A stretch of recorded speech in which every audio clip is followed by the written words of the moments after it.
3D boxing here with undefeated featherweight prospect Edward Kid Vazquez. How's it going, champ? Good, how you doing, man? I appreciate you coming in. Doing good back here at FHG in Fort Worth. First, I want to congratulate you on your win, pay-per-view star, fought on one of the biggest boxing cards ever, 1.6 million pay-per-view buys. Tell us about that. First, tell us about the experience to be able to fight on a card that featured Roy Jones and Mike Tyson. Man, it was a cool experience. It's cool to get all those eyes, to someone from Fort Worth. I think we kind of needed that as a city.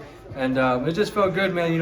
I kept reminding myself, I kept telling Coach that it wasn't about Mike Tyson or Jake Paul or any of those guys. I had to focus in and do my own thing. So it was cool, man, to be around all those guys, but more so it was just another day in the office, man. All the other stuff really doesn't matter. They're there for entertainment. I'm there for business. What was the reaction that you had when Nate Robinson got knocked out? Man, that was crazy, man. I kind of expected it. The size difference was, it was huge, man. So I kind of expected it, man. And Nate Robinson, I've never heard of him even boxing, so I expected it, man. But it was cool, man. Then talk about that fight, because that was fight of the year. I was just talking to your trainer, Coach Ray Wright. That was 8 rounds of warfare. Yeah, absolutely.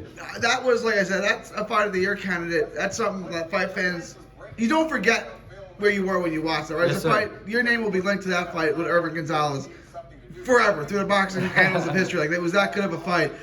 Walk us through that fight and what goes through your head when you're in that kind of war. Yeah, man. So Irvin Gonzalez, take nothing away from him. He's a tough guy. He definitely came to win, that's for sure. And but training camp, those 6-8 weeks of training camp really came into play there. We made a lot of things muscle memory, and so it kind of made it. It wasn't an easy fight, but it was easy to navigate through all the tough times because we had talked about it all. We drilled through it all. And when I found myself in certain positions, it was just like muscle memory. I clicked back in, and so, man, training camp was great. We went in there and we executed the game plan, man. And I feel like that was one of the more important things is we really focused on training camp on staying focused on what we were supposed to do throughout all 8 rounds and not just kind of blacking out and turning into an all-out brawl, an all-out fight. And so I feel like we did a good job, man, sticking to the game plan. It was, like I said, he tested me and he brought it, man, and I was able to overcome, and do more of what I wanted to do. I wanted to ask you about that. Were you prepared for that? Was that kind of the game plan that you knew it was going to be warfare? Absolutely, and I feel like a lot of times guys they've seen me fight and I feel like he expected me to box and move around like I always have before. But I've been doing this 18 years, man, so I can switch it up really quick. And we did a lot of film study. We watched almost all his fights and every bit of film we could find. We watched all his interviews to kind of see what his mindset's like. And we kind of, built a game plan based off that. And we felt being right in his face, right in his chest the whole fight was going to be effective, and that's exactly what we did, man. He brought everything he had, and I was right there, right in front of him. He threw something, and I was coming back with 2 or 3, and I feel like that was super effective, man. And obviously it was effective. Well, everyone who watched the fight knew you won, but it was a heck of a fight. When you go to the scorecards after a fight like that, do you know that you won, or do you really not know? Absolutely, okay. I knew I won, man. And you can, if you go back and watch the fight, you can kind of hear me saying, "Where's my belt? Give me my belt," because I knew that was mine. And you could see, you could read his body language. Not only his, you could read his coach's body language. They knew that even during the fight, man, Coach was looking over across the ring. You could see their coach, they were puzzled. They had nothing for him. They couldn't, they didn't have the solution to what we were bringing, man. And so I knew 100%, based off of what we were doing, how many punches I was landing, my positioning, I knew that was my fight, man. I controlled the whole way. So in 2020 was a strange year, but it was actually a breakthrough year for you. You had 2 excellent fights, 2 big wins on a big stage. You had 1 win in the bubble, the ESPN bubble, the top rank bubble, and then you had another win on the pay-per-view card, the Roy Jones Mike Tyson card. In the bubble, you were in control. You got hit with a big shot. You got dropped, and you got up, and you were back in control. Yes, sir. This fight was different. This was 8 rounds of war.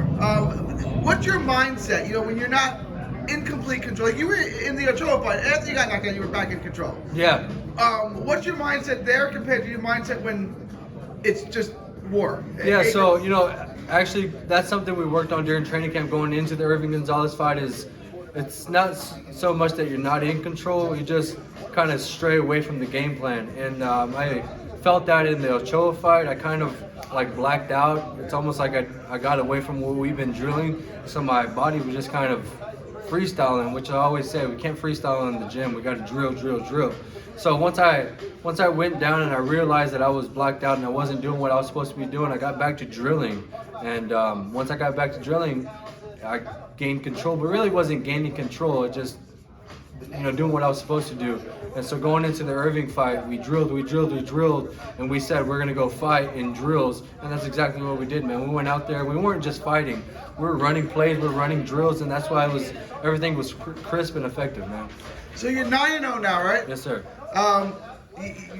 You got some, deals working out. You have some fights on the horizon. What's next? When can we see you again? And when can we expect you to be 10-0? You should be seeing me fight again in May. It could possibly be May 8th.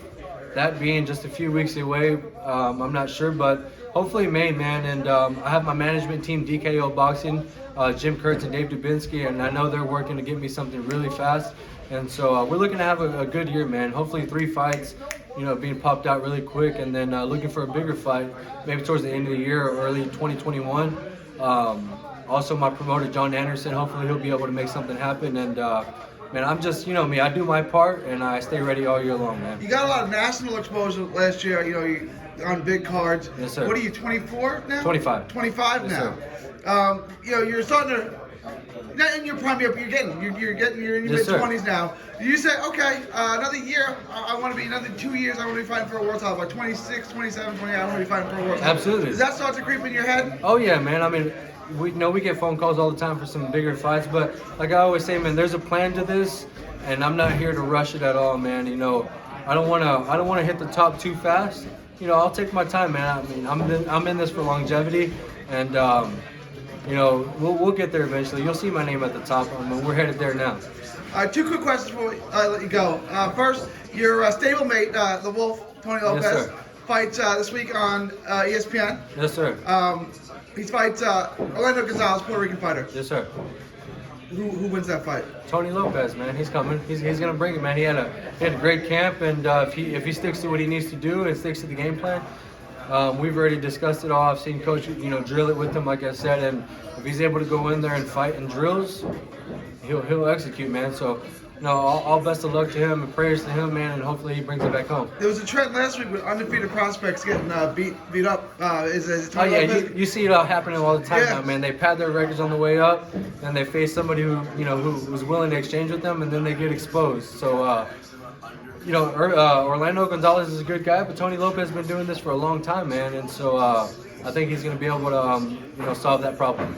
Then big news was announced the other day: Mario Barrios versus Tank Davis. Who you got and why? Man, you can't count Mario Barrios out. He's a real deal, and he's a big 140 or 135 or is it 140? Yeah, it's a 140. So he's a pretty big 140, man, and so it's definitely like a step up for Tank Davis. A lot of people are counting Mario Barrios out because they don't really know him. It's probably because he's not some clout chaser, but I think it's going to be a good fight, man. And Javonte better come ready. If he has trouble making weight or something, you're going to see those effects. But hopefully they come and bring a war. And I think the winners will be the fight fans, man. It's a great fight. Absolutely. People overlooking Mario because, like I said, he's not a cloud chaser. He's not really outspoken. He doesn't Yeah. talk a lot. But because I was hearing people kind of disrespect him. I was like, Mario might be the best guy at 140. Like, Yeah, he can exactly. run- And it's good that he's not a clout chaser because he's going into this fight with really no pressure. Javonte, he knows this is a step up, and he's got the eyes of millions of people watching him. Mario Barrios, not many people are counting him in, so they're overlooking him, and so I feel like sometimes that takes pressure off a fighter, and I feel like that that'll be a good thing for him, man. Tell them where they can find you on social media. You can find me on Instagram at Eddie Vazquez TX, or on Facebook or Twitter at Eddie Vazquez TX also. God Thank bless you you. guys. Thank you, 3D.